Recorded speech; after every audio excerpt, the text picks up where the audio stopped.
this episode of On the Set, I'm taking a look at Black Phone, the latest from Blumhouse. So we start off in Denver, Colorado in 1978. A group of kids are playing Little League Baseball, and we're introduced to Finney, a kid who really isn't the most popular. His team loses, and one of the kids from the other team, Bruce, congratulates him and tells him he's got a good arm. Then, after leaving the game, as Bruce rides home on his bike, a black van pulls up next to him. We get opening credits showing that Bruce was abducted and that he's now missing, much like the other kids in the neighborhood. Then we're introduced to Finney's sister, Gwen, who says she has dreams about things that seem real. At school, Finney gets bullied by these three asshole kids until his friend Robin shows up and stands up for him. They quickly back down because this kid Robin is a badass. He found the biggest kid in school and kicked his ass. Meanwhile, the police interrogate Gwen because they think she knows something about the kidnappings going on, given that she knows a little bit more than the police ever released to the public. She tells them about her dreams, but they're not buying into it. And when her father finds out, woo doggy, he spanks the hell out of her. I mean, this guy's an alcoholic douchebag. I guess the kid's mother had the same ability with the dreams as Gwen does, but it led to her killing herself, so now, if Gwen even slightly mentions dreaming at all, he flips the hell out. After that, good old Robin is walking home behind a department store, and yeah, he gets grabbed. Aw man, not Robin. This causes even more panic in the town, and the police are all over the place with search parties looking for the missing kids. So that's 2 now, but maybe more? With Robin gone, the 3 asshole kids find Finney and kick his ass. However, Gwen stops them by smashing a rock into one of their heads. Yeah, hardcore! A bit later on, Finney's walking home from school with his sister. She splits off to stay the night at a friend's house, and, surprise, it's the grabber. He tells Finney he's like a part-time magician or something, and pretends to drop a bag of groceries all over the sidewalk. When Finney walks up to help him, well, he grabs him. Suddenly, we're introduced to the basement, where the grabber has been taking all these kids. The only thing in the room is a toilet, a mattress, and a disconnected black phone that rings occasionally. But it's not connected to anything, so that's normal, right? Upon ringing the first time, the grabber hears the phone and tells Finney to leave it alone. Meanwhile, Gwen starts to have dreams about Finney's location and goes on a mission to find him. Now, her dad doesn't mind the dreaming so much, do you, Dad? An unspecified amount of time passes, and the phone rings again. This time, Finney picks it up to find Bruce on the other end. But how?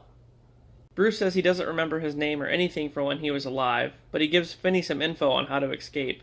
He mentions a loose floor tile that can be removed so a tunnel can be dug. And just then, the grabber brings Finney some food and forgets to lock the door behind him. Or does he?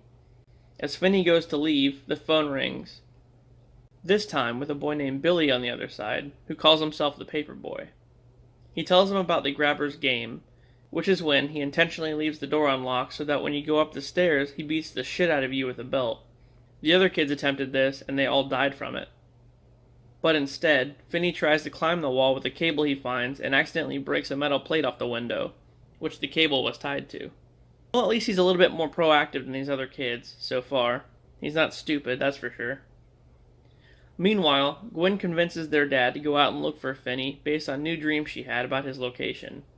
So she sees like the address or something to the house, but can't really find the house just yet. The 2 cops from earlier visit a guy named Max, who's been following the grabber's case. He mentions to them that he's staying at his brother's house, but they pay him like no mind and just tell him to keep at it, so they really don't take him seriously. Then, just as they leave, the camera pans down to show Finney in this guy's basement, revealing that Max's brother is the grabber. Later that night, another victim named Griffin calls and mentions a combination lock that the grabber stole and put on the front door. As the grabber fell asleep waiting for Finney to come upstairs, he seizes the moment and gets the hell out of there, only to be recaptured and put back in the basement. Ah, man, so close. The phone rings again, this time with a delinquent kid named Vance on the other end. He tells Finney about a hole in the wall that leads to a freezer that he can escape through. However, once he digs the hole in the wall, he finds out that the doors to the freezer have been chained shut. With all hope lost, he gets one last phone call, from Robin. Robin tells him to stand and fight, packing the phone receiver with a bunch of sand to make it heavier. Just then, Gwen gets a clear vision of the grabber's house and address and sends the police over there. Max finally figures out that his brother is the grabber, only to get an axe to the back of the head. The police raid the house, but find it abandoned, aside from the bodies of the grabber's victims in the basement. So what now? This isn't the house that Finney's in, obviously. Meanwhile, back in the basement, Finney uses all the tips that the kids have told him and combine them into like some kind of Home Alone type trap.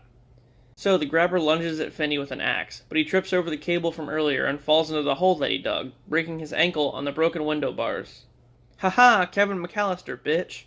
Anyway, as the grabber's stuck in the hole all fucked up, the phone rings one final time, with the victims taunting the grabber over the phone, as Finney strangles him with the phone cord, ultimately breaking his neck. Finney then escapes from the basement and emerges from the house, discovering that he was across the street the whole time. Gwen and the police greet him, and then that's it. Sometime later, Finney is back in school and is no longer bullied and is now looked up to. The end. So, this was crazy. I mean, I hate the child abduction part, obviously, and the loss of Robin because, damn it, Robin! But the way Finney outsmarted the grabber and used all the stuff the victims told him to stage, like, traps and stuff, that was awesome. And, maybe each thing that the victims told him didn't work separately, but when he combined them, it stopped the grabber once and for all. Also, his sister was awesome with her dreaming ability, and I'm sure the dad believes her now. Don't you, Dad? And they do mention at the end that the grabber, I guess, owned two different houses, so he owned, like, the one the brother was staying in, and then the one across the street, which had the basement. It was a crazy misdirection, but I liked it. I was truly on the edge of my seat for most of this one, and I highly recommend it. Ethan Hawke was freaking awesome. Alright guys, well, that's about it for this one. Thank you for watching, and I'll see you later.